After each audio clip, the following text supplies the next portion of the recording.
On the 4th of July, the Statue of Liberty reopened to the public after an extensive refurbishment that had begun back in 1982. Among other issues, it had been discovered that the right arm, holding the torch aloft, had been incorrectly attached when originally assembled and was beginning to sway in the breeze, despite work to strengthen it in the 1930s. 1986 marked the centennial of the statue, and President Reagan and President Mitterrand of France attended the reopening ceremony on what was known as Liberty Weekend. And the World Cup in Mexico wrapped up. France and West Germany met in a replay of the 1982 semi-final, and while France were highly fancied, their top striker Dominique Rocheteau was injured, and their talismanic midfielder Michel Platini was also not fully fit. With German keeper Harald Schumacher in fine form, the men in white eased through 2-0. Argentina defeated Belgium by the same scoreline, once again both goals being scored by their talismanic midfielder Diego Maradona, against a Belgian side also weakened by injury and missing their top striker Erwin van den Berg. France and Belgium played out an entertaining third-place playoff game. French coach Henri Michel picked a lineup from his reserves, who won in extra time. And then it was final time at the Azteca Stadium in Mexico City. Argentina were feeling quite at home there, having played their quarter and semi-finals there, and took an early lead through José Luis Brown, with Jorge Valdano adding a second just after half-time. The Germans, never once to give up, rallied in the second half, with scrappy goals by Karl-Heinz Rummenigge and Rudi Völler to make it 2-2, but just 3 minutes later, Jorge Burruchaga sealed the win for Argentina, giving them their second win in 3 World Cups, having won on home turf in 1978. In Paris, the much-anticipated extraordinary meeting of FISA took place on the 26th of June, and, as expected, announced the banning with immediate effect of Group B rally cars, as well as cancelling the proposed lower-speed Group S category. Instead, rallying would be limited to Group A, touring cars and those specially constructed for rally, and Group N, standard production cars with very limited modification. Of more interest to the F1 paddock, though, was the announcement that atmospheric engines would be allowed once again in an effort to combat both spiralling speeds and spiralling costs, and measures would be taken to restrict turbos.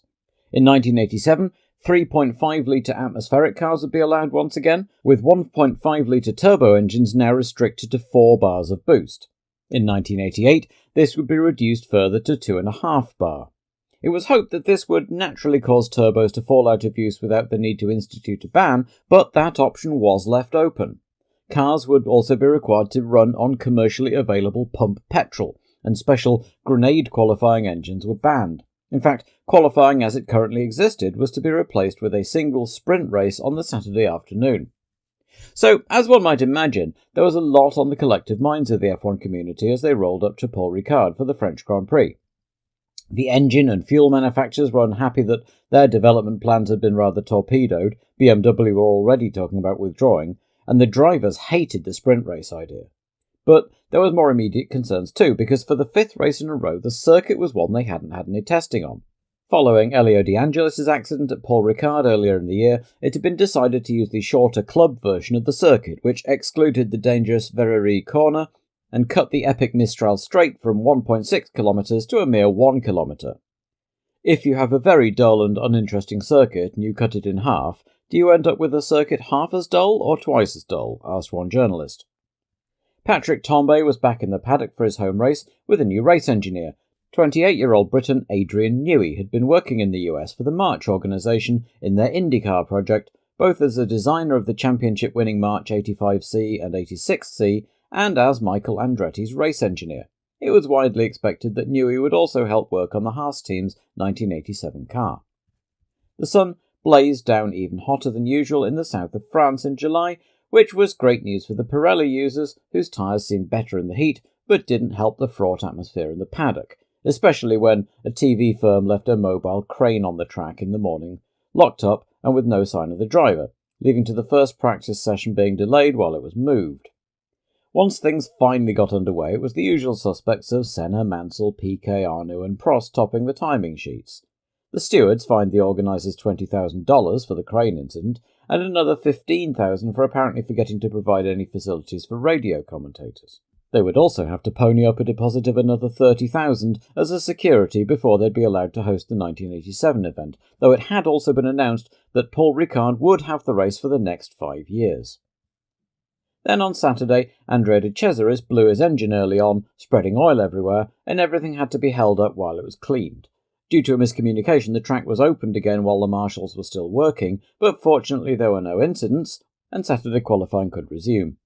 The top three drivers, Senna, Mansell and Piquet, all went slower than on Friday, but nobody could touch them anyway, so that was where they would line up come Sunday. Arnoux took 4th ahead of his old buddy Prost, with Alboreto an encouraging 6th ahead of Rosberg. The Benettons were back on form again, with Berger and Fabi 8th and 9th, ahead of Johansson and Lafitte. Patrick Tambay was 13th on his return to the cockpit, the Brabhams still struggling in 14th and 16th, Jones in 20th, Rothengatter in a comparatively good 24th, with the Ozellas of Ghinzani and Berg bringing up the rear. Sunday dawned cloudy and chilly, bad news for the Pirelli users like the Ligiers and Brabhams, and as they pulled up from the parade lap, Alboreto felt his clutch dragging a bit, and then as he pulled up, his engine stalled. Both his arms went up, but the starter apparently decided it wasn't enough of a danger to abort, and away they went. Somehow, everybody missed the stricken Ferrari as Mansell put his Williams ahead of Senna into the new Turn 1, followed by Arnoux, Berger, Prost and Dumfries, who'd made a cracking start from 12th in his Lotus, and Piquet, who'd hung back expecting a first corner melee and dropped back to 7th behind the young Earl. Alboreto got a push from the marshals and joined at the back of the field, while Warwick was an early visitor to the pits for investigation. Dumfries lost out to first Piquet, then Rosberg on lap 2, and soon had Lafitte right on his tail too. Johansson was in next while the Ferrari mechanics poked at his engine. It was shaping up to be another trying weekend for Maranello, and all the while Mansell was pulling out a nice lead over Senna, with Arnoux still in touch but holding up Berger and Prost. De Cesaris repeated his Saturday heroics by blowing another engine and dropping oil all over the track, and on lap 4 Senna hit it and skidded off into the barriers, and while that incident was being replayed, Rosberg snuck past Piquet into what was now 5th. Senna was actually the 5th retirement already, with Jones, Nannini and Ghinzani all sliding off the track at various points, added to De Cesaris' engine blowout. They were soon joined by Johansson with a blown turbo on lap 6, and Fabi 2 laps later with an engine failure. Mansell, meanwhile, was already encountering backmarkers thanks to the combination of the short lap and multiple early pit stops, and Arnoux, having left Berger and the two McLarens behind for now, was able to gain a little ground as Nigel shaped up to put a lap on Derek Warwick. The Benetton was clearly holding up the McLarens. It had more grunt on the straights but wasn't as nimble through the corners. The three of them lapped Berg, who was so obliging in getting out of the way that he spun and lost a couple of places. While the cameras were watching that, Prost got past Berger into 3rd and quickly set off in pursuit of Arnoux, who was 5 seconds ahead of him and about 3 behind Mansell. Rosberg likewise waited until the cameras were looking the other way before also sneaking past the Benetton, while Dumfries had fallen behind Lafitte and dropped back. Berger was in fact having some engine troubles of his own and came in to have it looked at once both McLarens were passed, while Prost caught up to his old sparring partner Arnoux, who he overtook in the far distance of a helicopter shot on the Courbe de Sagne on lap 16, with Rosberg following through at the same place a couple of laps later. At the end of that lap, Arnoux peeled in for tyres, but ended up undoing a lot of the team's good work by having to stamp on the brakes after emerging to avoid T-boning Tambay at the first corner. The top 3, meanwhile, had become fairly spread out, with about 4 seconds between Mansell, Prost and Rosberg as they all made their way through traffic. Piquet was next in on lap 22, with a cracking sub-9 second stop by the Williams team, just as Berger, recovering from his stop, had a gearbox failure just as he overtook Danner and collided with the Arrows. Berger was out, but the German was able to return to the pits for repairs and continue. Mansell came in for his stop on lap 24, by which time Prost was almost on his rear wing, and the Williams boys outdid themselves, turning him round in 8.12 seconds to put him back on the track in 3rd, just ahead of Lafitte, who made his own stop a couple of laps later. Mansell set about catching back up to the McLarens with a string of fastest laps on his fresh rubber. Williams were working on a 2-stop strategy, while McLaren were on a single stop, so he needed to make up ground quickly. Rosberg made his stop early on lap 30 of 80, putting Mansell back up to 2nd, but Prost stayed out, even after flat-spotting his tyres under braking on lap 31. The champion was about 12 seconds in the lead, but Mansell was trying his hardest to whittle that down, as Rothengatter bent his Zach speed rather terminally on Dumfries' Lotus while being lapped. The Lotus driver was able to nurse his car back to the pits for repairs, but his 7th place and chance of scoring was gone.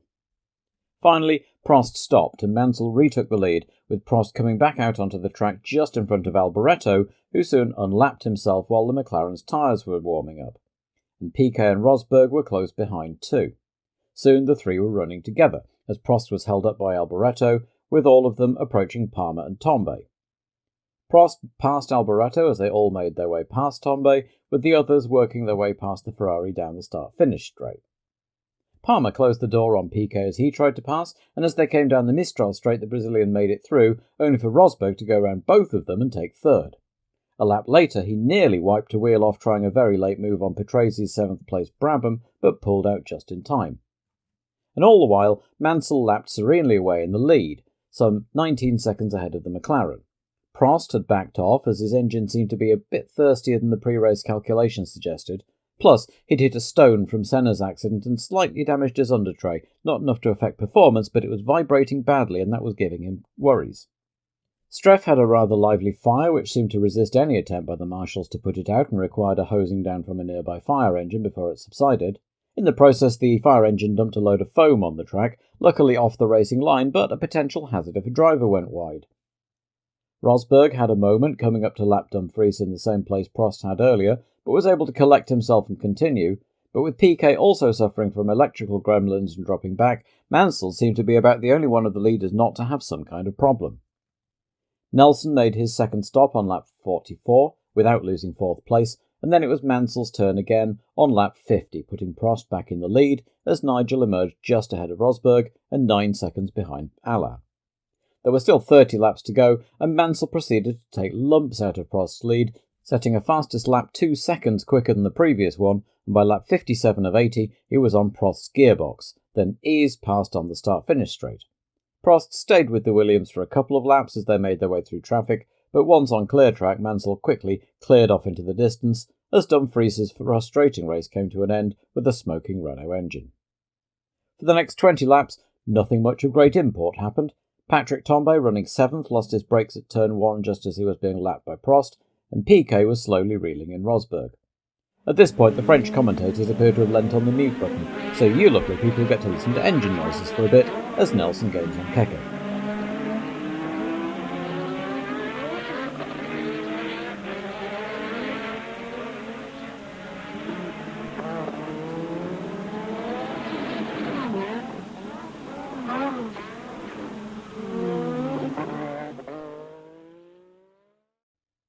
With just a few laps to the checkered flag, Piquet passed Rosberg at the end of the start-finish straight, and that was that. The commentary was back by the time Mansell crossed the line to take the win, with Prost following some 17 seconds behind, but nonetheless going to the top of the table with Nigel just 1 point behind him.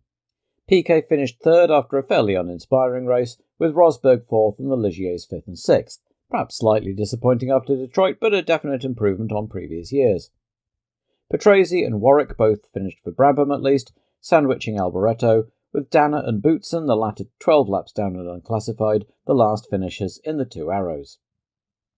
Senna's unfortunate accident saw him drop 2 places in the table, though he was still in no real danger from his compatriot Piquet, while Williams extended their lead further over McLaren.